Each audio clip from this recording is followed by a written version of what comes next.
Bueno, como siguiente ponente vamos a tener a lo que es el licenciado Oscar Molina. Eh, el licenciado Oscar Molina Quispe es licenciado egresado de la Universidad de Huancavelica. Él tiene la especialidad lo que es en cuidados intensivos en la Universidad Cayetano Heredia. También tiene una maestría en la Universidad Nacional Mayor San Marcos en docencia y actualmente es enfermero especialista de la Unidad de Cuidados Intensivos del Hospital Nacional 2 de Mayo. Él también nos va a brindar lo que es la ponencia de lo que es cuidados de enfermería en pacientes con ventilación mecánica invasiva. Entonces vamos a dar pase al licenciado Oscar, pero por favor sus preguntas que tienen pueden dejarlo nada más por el chat, no hay ningún problema, que luego se les va a poder contestar.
Buenos días, queridos amigos. Nuevamente mi agradecimiento a los organizadores y a ustedes, queridos amigos participantes, por acompañarnos en esta jornada de capacitación por el vigésimo noveno aniversario de nuestra unidad de cuidados intensivos del Hospital Nacional 2 de Mayo. Yo muy encantado de poder compartir lo poco que conozco sobre el tema que se me ha encomendado, que corresponde a los cuidados de enfermería del paciente en ventilación mecánica invasiva.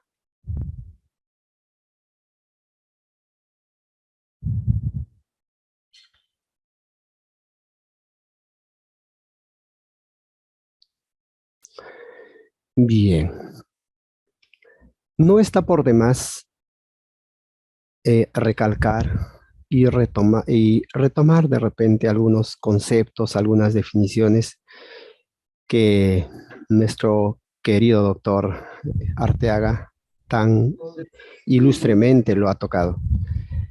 Entonces, dentro de los objetivos de la ventilación mecánica invasiva, es de que debe de cubrir las demandas de oxígeno y mantener el intercambio gaseoso, sustituir el trabajo respiratorio del paciente. ¿Y cómo debe de ser la ventilación mecánica? La ventilación mecánica debe de ser beneficioso, el paciente se debe de beneficiar con la ventilación mecánica y el control del riesgo y los eventos adversos deben de ser minimizados. Todo procedimiento que se realiza en un paciente crítico corre ciertos riesgos y estos riesgos pueden hasta poner en riesgo la vida del paciente. Entonces, como objetivo es eso, ¿no? De que eh, la ventilación mecánica debe de ser beneficioso y el control de riesgo y los eventos adversos. Bien, acá eh, las neumonías asociadas al ventilador mecánico o a la ventilación mecánica ocupan de repente los primeros lugares dentro de los eventos asociados al ventilador mecánico. Tenemos a un paciente intubado, conectado a un ventilador mecánico y producto de la sedación, de la analgesia, la deglución está disminuida o está abolida. De la misma manera, la presencia de un tubo orotraqueal va a dificultar de que este paciente degluta. Entonces, va a haber un acúmulo de secreciones orofaringeas y sabemos de que en la cavidad oral existen alrededor de 600 tipos de microbios. Pero vamos a dejar de lado a esos 600 y tomar algunos de ellos a los más resaltantes, como son los estafilococos, las klebsielas, los acinetobacter, ¿no? Los más representativos. Entonces, en la saliva y en las paredes de la cavidad oral, estas bacterias van a colonizar. Y en un momento dado, estas bacterias, conjuntamente con la saliva, no pueden atravesar y llegar hacia vías respiratorias inferiores y causar neumonías que van a estar asociadas a la ventilación mecánica. Entonces, ¿cómo nosotros vamos a poder reducir estos riesgos eh, eh, de neumonías asociados al ventilador mecánico? El lavado de manos, crucial e importante, que a cada momento se nos repite practicar este accionar, los 11 pasos, los 5 momentos de lavado de manos. Está comprobado de que reduce los riesgos de, de que el paciente pueda de repente contaminarse y llegar a una neumonía asociada al ventilador mecánico.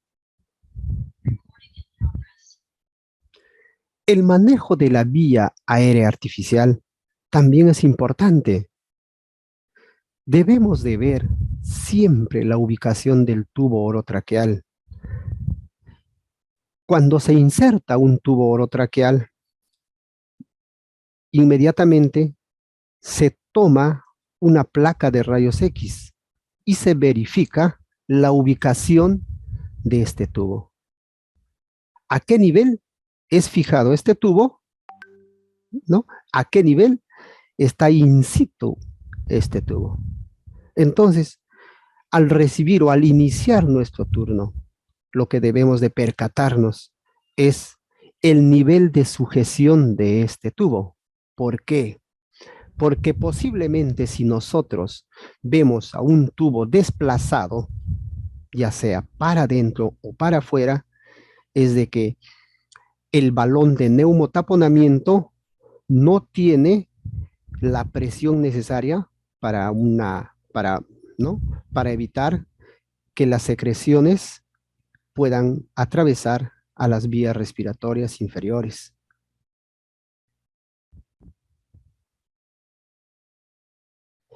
El insuflado del balón de neumotaponamiento debe de tener la presión correcta, que oscila entre 20 a 30 centímetros de agua o de 15 a 20 milímetros de mercurio. Este balón de neumotaponamiento, si tiene esta presión, entonces va a hacer un sellado con las paredes de la tráquea, de la mucosa de la tráquea, y va a evitar al mismo tiempo, ¿no? Al mismo tiempo que evita el paso de estas secreciones cargadas de bacterias hacia vías aéreas inferiores, lo que va a evitar es que los capilares de la mucosa traqueal sufran una mayor presión, se ocluyan y se necrosen. ¿Cuánto es la presión de perfusión capilar? Un aproximado también de 20 a 30 centímetros de agua. Entonces, si nosotros superamos esta presión de perfusión capilar, ¿no?, con un balón hiperinsuflado, vamos a ocluir estos capilares, vamos a ocasionar una isquemia de la mucosa, primeramente de la mucosa traqueal, ¿no?, de la musculatura lisa traqueal y eh, eh, bueno, pues vamos a ocasionar necrosis y en extremos estaremos ocasionando de repente fístulas traqueoesofágicas.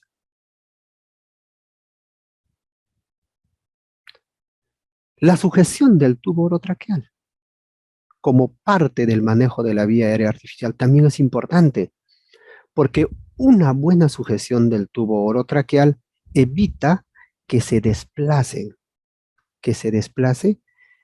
el tubo, ya sea para afuera o para adentro.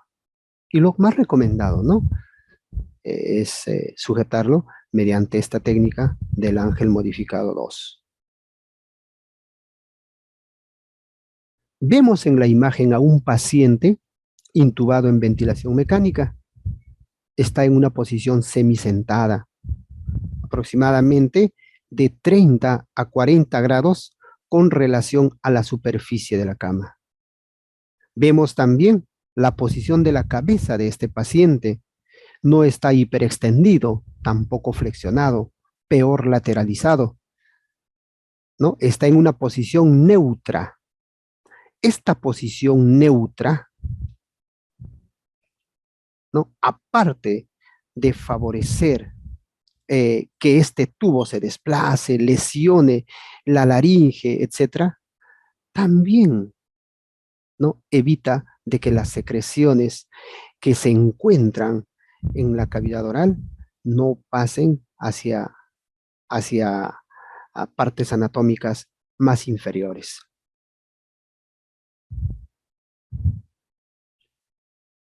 El uso de la clorhexidina al 0.12%.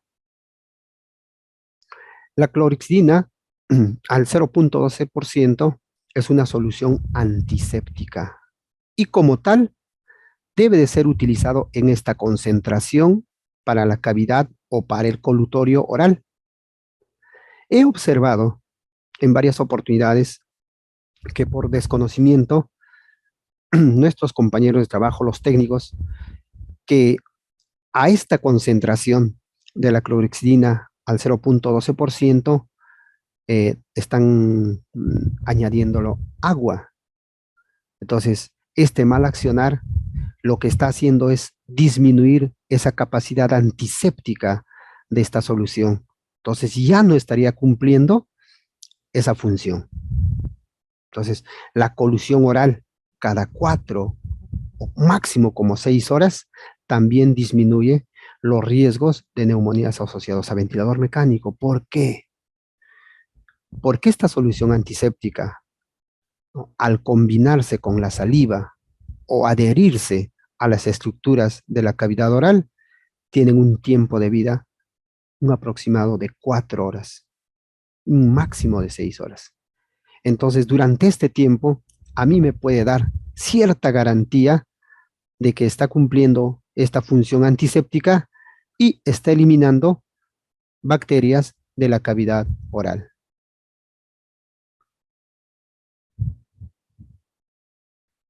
La aspiración de secreciones, ¿no?, con una secuencia boca-tubo. ¿Por qué?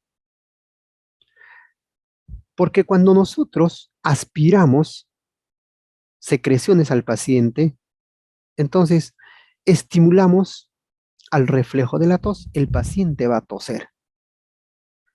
Si yo previo al aspirado del tubo, ¿no?, por el tubo, el aspirado de secreciones por el tubo, no he retirado las secreciones de la cavidad oral,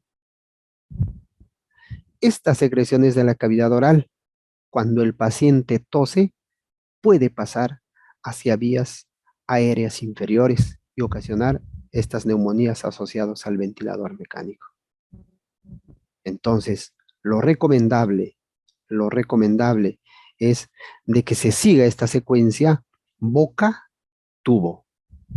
Y ahora, ¿no? En esta coyuntura se está utilizando bastante lo que viene a ser la sonda de aspiración, el circuito cerrado, ¿no?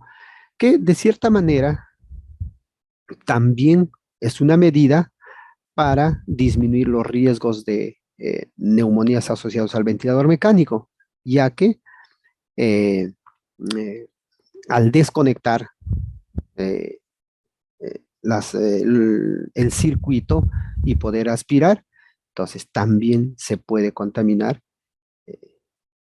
y ocasionar neumonías asociadas al ventilador mecánico. Estamos viendo en la imagen un tubo orotraqueal y vemos que tiene dos luces. Una luz para una válvula de insuflado del balón de neumotaponamiento y otra válvula, perdón, otra luz, que es la luz para el aspirado subglótico. Esta luz tiene la parte distal, en la parte distal, ¿no?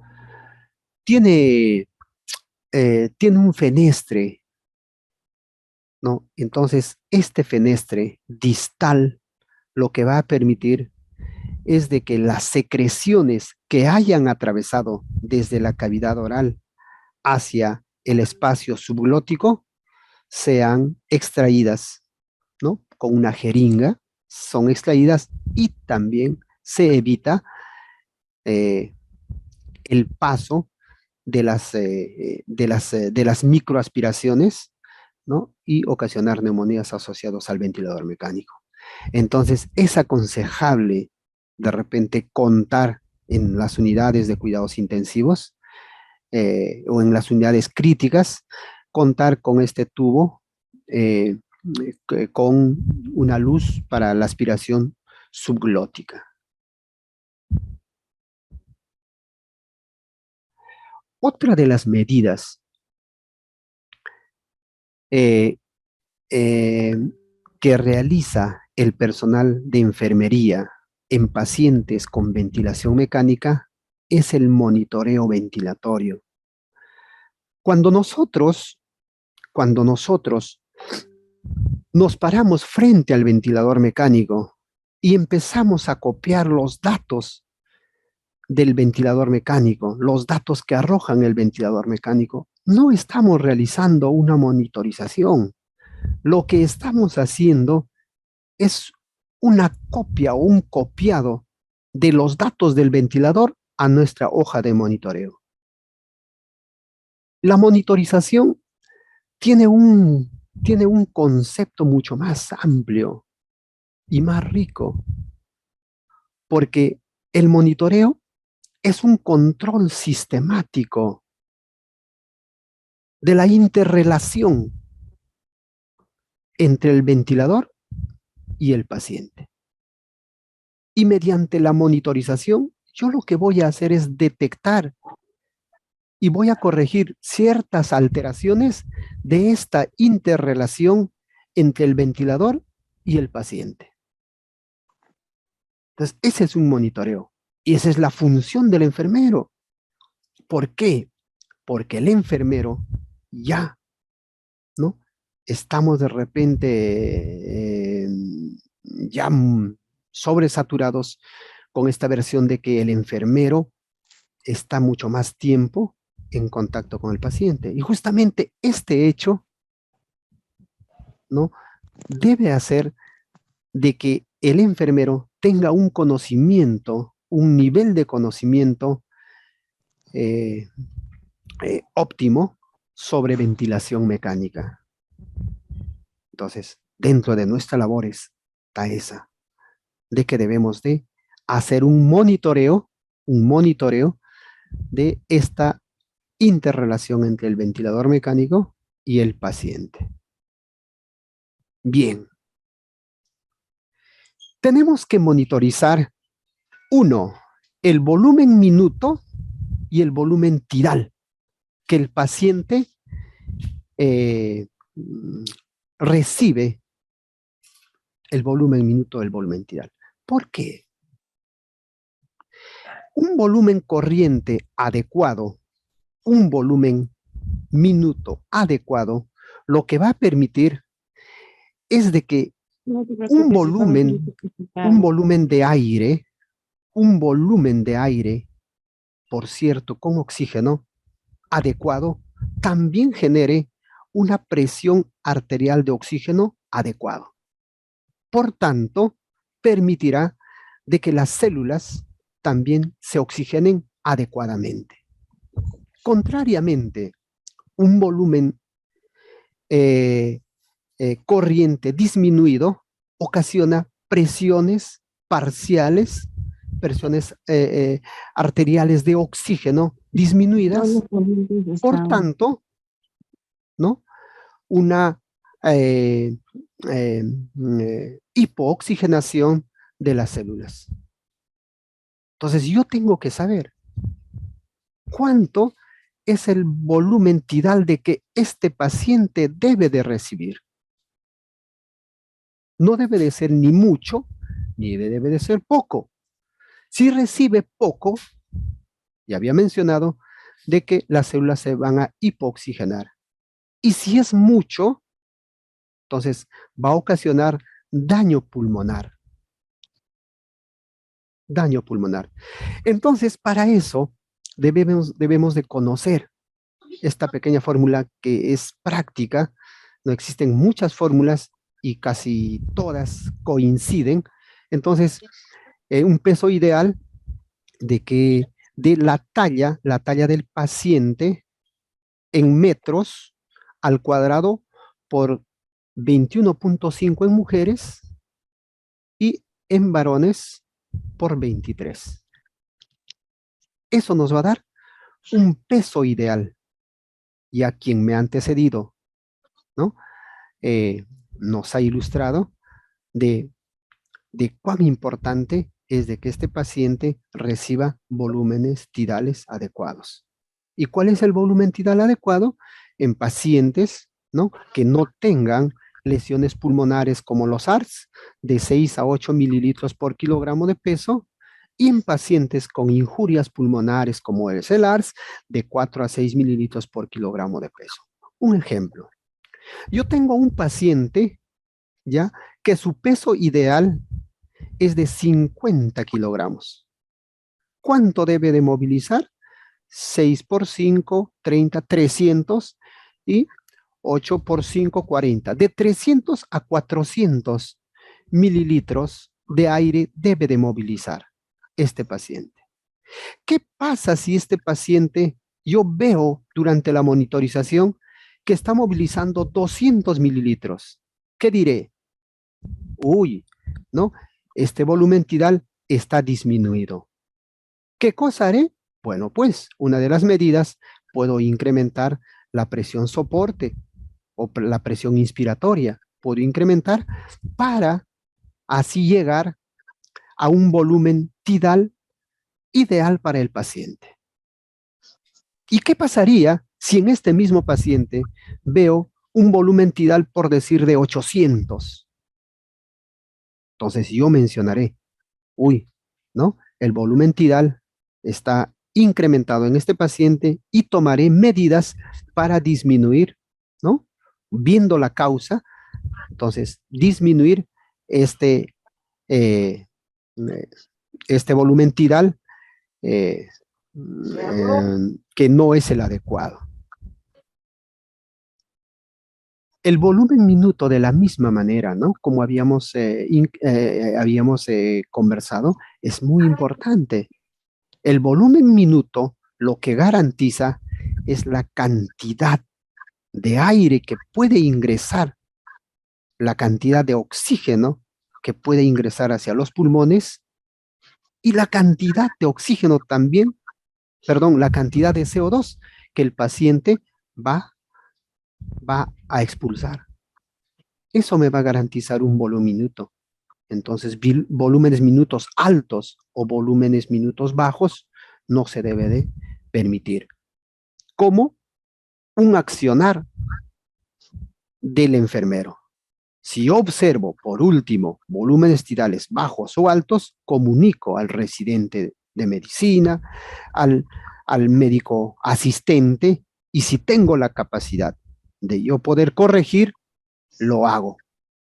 Posterior a ello, comunicaré, doctor, le he bajado la presión control porque este paciente estaba haciendo volúmenes tirales altos. Doctor, he tenido que bajar el volumen control, la presión inspiratoria he tenido que bajar porque, perdón, he tenido que aumentar porque este paciente ha estado haciendo volúmenes tirales bajos.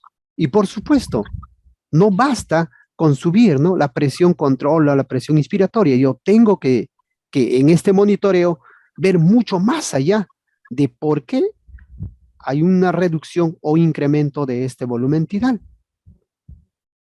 Tengo que ver e ir a la causa. Acá vemos dos imágenes. La imagen superior corresponde a una tomografía normal de un paciente sano. Y la imagen inferior, ¿no?, representa o es de un paciente con un ARS. Estamos viendo nosotros claramente la diferencia de cómo en esta imagen inferior, en esta tomografía inferior, de que existe una desigualdad, si se quiere decir. En la imagen hay una heterogeneidad. Hay lugares bien ventilados. Podemos observar en la parte superior, ahí están, de los pulmones, ¿no?, zonas bien ventiladas. Podemos observar acá zonas pobremente ventiladas, y acá en la parte inferior estamos observando, ¿no?, zonas no ventiladas. Entonces, es muy heterogéneo. Entonces, si yo no tengo en consideración esto, entonces voy a ocasionar lesión inducida por el ventilador mecánico, ¿no? Los bilis, como ya lo han mencionado, ¿no? Las injurias o las lesiones pulmonares inducidas al ventilador mecánico. Tenemos al ventilador mecánico. El ventilador mecánico ha salvado millones de vidas en esta pandemia, pero también este ventilador mecánico mal utilizado también ha matado a miles de personas. Entonces, ¿qué hace este ventilador mecánico? Cuando brinda un volumen tiral, ¿no?, cuando brinda el oxígeno, proporciona el oxígeno a los pulmones, ¿no?, lo que le da es una energía, le da energía a los pulmones. Estos pulmones están siendo sometidos a una energía por el ventilador mecánico. Y esta energía es muy lesiva, porque estos pulmones, los pulmones tienen un límite de poder tolerar esta energía. No pueden tolerar mucha energía. Si estos pulmones reciben demasiada energía, entonces vamos a provocar los ya conocidos, los ergotraumas. Entonces, el ergotrauma, o cómo, o accionar también de enfermería, es de que debemos de evitar también los ergotraumas. El ergotrauma es eso, ¿no? Es el daño generado al tejido pulmonar secundario a la energía que nosotros aplicamos al parénquima pulmonar en cada ciclo respiratorio, porque el ventilador nos da oxígeno o proporciona oxígeno a una presión positiva. Entonces, esta formulita que debemos de memorizarnos, si fuera posible, ¿no? Corresponde al poder mecánico del pulmón. ¿Y qué es el poder mecánico del pulmón? El poder mecánico del pulmón, voy a recalcar, ¿no? Lo que ya grandemente nuestro doctor Arteaga nos ha mencionado, el poder mecánico de los pulmones es esta energía, es la energía que recibe, ¿no? Que recibe los pulmones en cada ciclo, por minuto, por minuto. Entonces, ¿quiénes juegan, quiénes participan en la generación del poder mecánico de los pulmones? Primero, la frecuencia respiratoria, el volumen corriente, la diferencia entre la presión meseta y el PIB. Un ejemplo. Ya, a ver. El poder mecánico de los pulmones, cuando recibe una energía menor a 12 joules, puedo decir de que estoy llevando a cabo una buena ventilación mecánica, de que este pulmón está a salvo. No estoy injuriando al pulmón. Pero si yo ofrezco, ¿no?, mayores joules, mayores a 17 joules, entonces existe un alto riesgo de desarrollar lesiones inducidas al ventilador. Y si sobrepasan los 20 joules, ténganlo por seguro de que ya están generando lesiones inducidas al ventilador. Entonces, de la fórmula, ¿qué podemos hablar de la fórmula? Si la fórmula del poder mecánico menciona, ¿no?, que la frecuencia respiratoria, el volumen corriente, la diferencia entre la presión meseta y el pico, ¿no? En este caso el Drevey pressure, son los que participan, son los directos responsables del poder mecánico, es que tengo que evitar eso. Frecuencias respiratorias elevadas, volúmenes corrientes elevados, driving pressure elevados, porque estos van a aumentar el poder mecánico de los pulmones. Estamos. Entonces, si yo, por decir, tengo un paciente con una frecuencia respiratoria programada de 16 respiraciones por minuto y el paciente empieza a desacoplar y la frecuencia respiratoria que da el paciente o que arroja el ventilador mecánico es de 30, entonces lógicamente que se ha incrementado el poder mecánico de los pulmones y este pulmón se está injuriando. Si yo veo que este paciente, ¿no?, sobre su volumen corriente calculado está haciendo al doble o al triple, entonces ténganlo por seguro de que este pulmón se está lesionando. Se está lesionando. Entonces, como enfermero, tengo que hacer eso. Tengo que conocer qué es el poder mecánico. Tengo que conocer qué es un ergotrauma, quiénes juegan el papel en el poder mecánico y qué cosas debo de evitar. Entonces, ¿qué debo de evitar? Hiperventilar a este paciente. A veces vemos que el paciente, ¿no?, tiene un, en la capnometría, vemos pacientes con CO2 de 50, 55, y en nuestro mal accionar, para que barra el CO2, ¿no? Aumento la frecuencia respiratoria de 20 a 30. Entonces, lo que estoy incrementando es el poder mecánico del pulmón.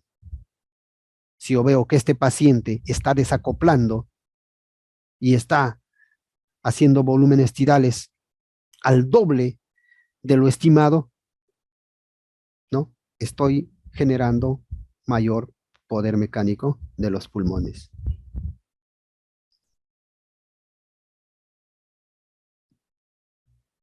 Y lo que viene a ser esta parte,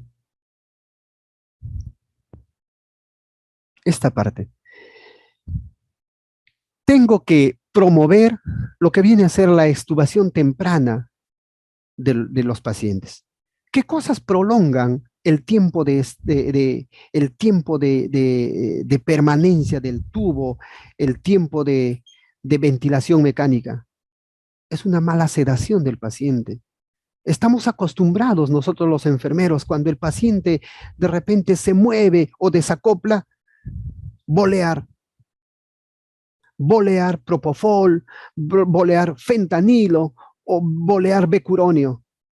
Lo que estamos haciendo al bolear el fentanilo, lo que estamos haciendo es deprimir más la función respiratoria. Estamos ocasionando un tórax leñoso, un endurecimiento del tórax del paciente. Y eso va a ocasionar dificultad para que él pueda respirar. El becuronio, un bloqueante neuromuscular. Si nosotros boleamos, vamos a incrementar el tiempo de bloqueo neuromuscular, un bloqueo neuromuscular prolongado, y eso va a afectar en el winning, en el retardo del retiro del ventilador mecánico y la extubación. Entonces debemos de manejar con pinzas la parte de sedación, la parte de analgesia, queridos colegas, queridos compañeros de trabajo, ¿no? ¿Por qué? Porque yo lo que tengo que hacer dentro de mi accionar como enfermero es de que esté lo menos o el menor tiempo posible el paciente conectado a un ventilador mecánico y con permanencia del tubo. Entonces, nosotros hay que utilizar adecuadamente estos equipos que contamos en nuestras unidades de cuidados intensivos, en nuestras unidades críticas,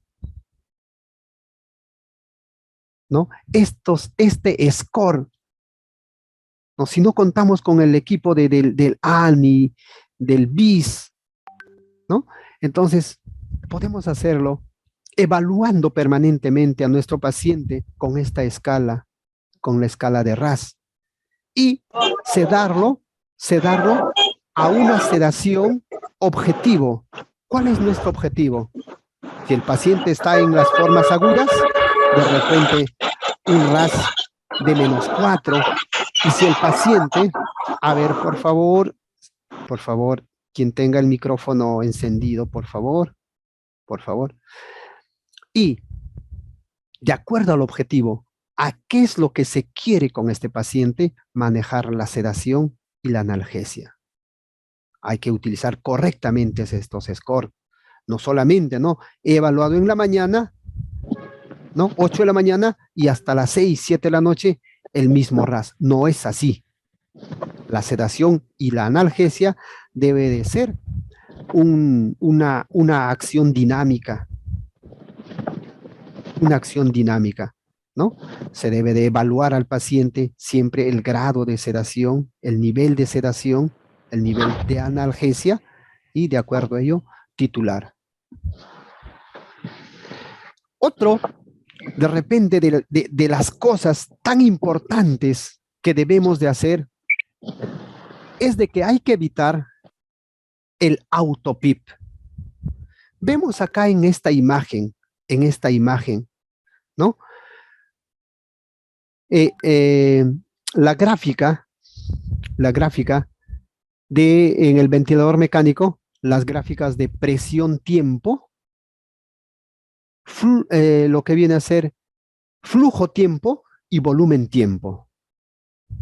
Yo lo que puedo detectar en el ventilador mecánico es la presencia del autopip. Miren acá, observamos acá.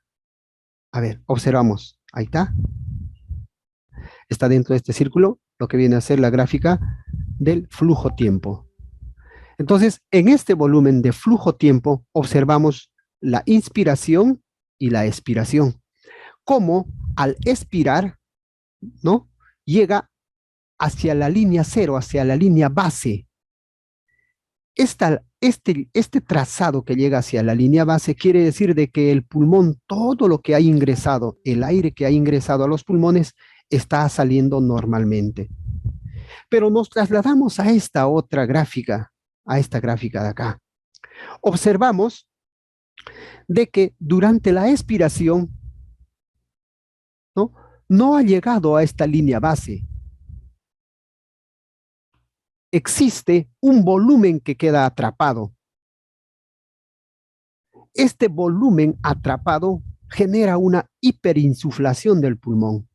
Recuerden que el PIP es generado por un volumen de aire que no sale del pulmón. Pero sobre ese volumen hay otro volumen, un volumen extra que no sale del pulmón por muchas razones. Una de las razones puede ser las frecuencias respiratorias elevadas.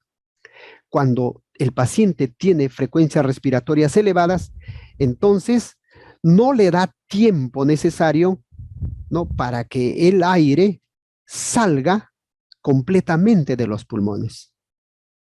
Entonces queda un volumen y sobre ese volumen hay otro volumen. Eso nos podemos cerciorar en esta gráfica. Miren, miren, miren acá. No ha llegado a la línea base. Entonces, ¿qué está ocasionando acá? Estamos ocasionando un autopip. Acá también podemos ver en esta gráfica de este lazo, ¿no? En este lazo, observamos acá que no llega hacia la línea base, sino, miren, llega acá. ¿Qué está haciendo? Hay un atrapamiento de aire. ¿Y qué es lo que ocasiona este atrapamiento de aire, este autopip? Lo que va a hacer es aumenta el riesgo de barotraumas. Disminuye el retorno venoso. Entonces altera lo que viene a ser la hemodinamia del paciente. Y la hemodinamia está relacionado también con la función ventilatoria, la función respiratoria, la función oxigenatoria. Entonces, un paciente, ¿no?, con gasto cardíaco disminuido, en la vida pues va a tener una buena oxigenación de sus células. Entonces, de la misma manera, un paciente, ¿no?, que no, con un autopip también va a disminuir la fuerza y la eficacia de los músculos. ¿Por qué? ¿Por qué va a disminuir? Porque como reduce la hemodinamia está alterado, va a estar alterado también las presiones arteriales de oxígeno como mecanismo compensador. El paciente va a incrementar su frecuencia respiratoria y el paciente se va a agotar, se va a cansar.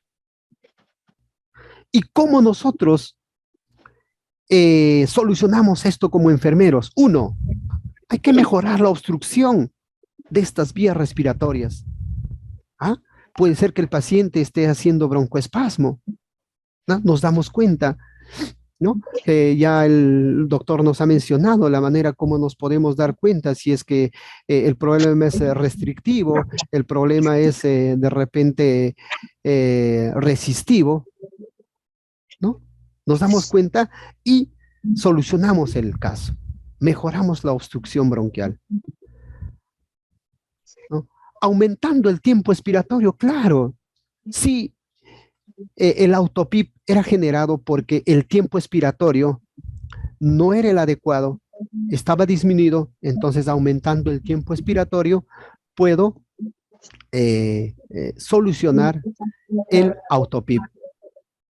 aumentando también, ¿no? El tamaño del tubo orotraqueal. En tubos orotraqueales de 6.5, 7 que se le coloca al paciente, entonces también generan autopip, disminuyendo las frecuencias respiratorias, ¿no?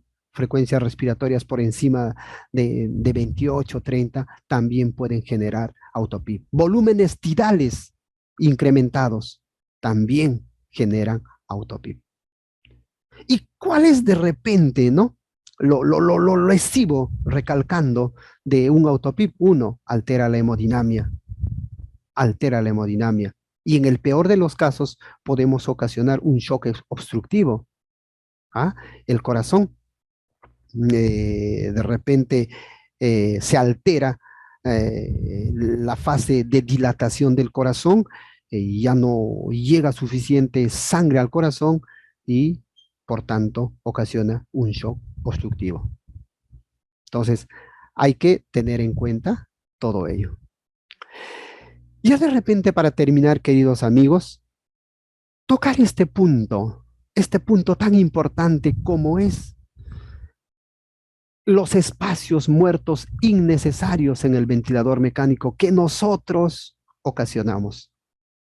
El espacio muerto es el espacio donde no se lleva a cabo el intercambio gaseoso.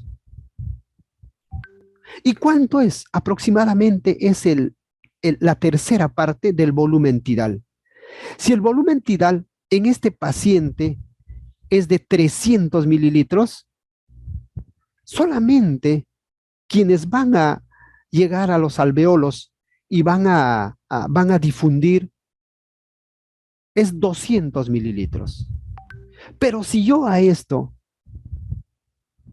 no coloco corrugados, MDIs, etcétera, incremento el espacio muerto, entonces voy a reducir aún más todavía la cantidad de aire que llega hacia el parénquima pulmonar, hacia el alveolo.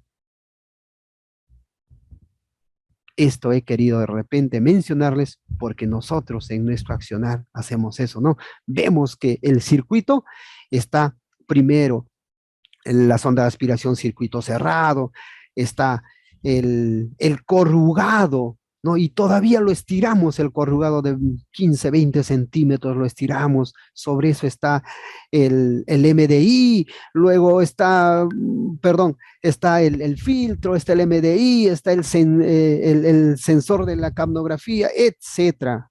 Estamos incrementando el espacio muerto y estamos reduciendo la cantidad de aire que llegue hacia el parénquima pulmonar y reducimos este intercambio gaseoso. Bueno, queridos eh, amigos, espero que esta mi oportunidad haya servido para poner en práctica algunos aspectos que van a mejorar a un paciente con ventilación mecánica invasiva. Si tuvieran alguna pregunta, por favor, háganlo a través del chat. Yo muy gustosamente voy a responderles. Ya estamos sobre el tiempo, ha concluido mi tiempo, pero vuelvo a repetirles, yo muy gustosamente voy a responder todas las preguntas. ¿Ya? Y feliz aniversario a mi segunda casa, mi querida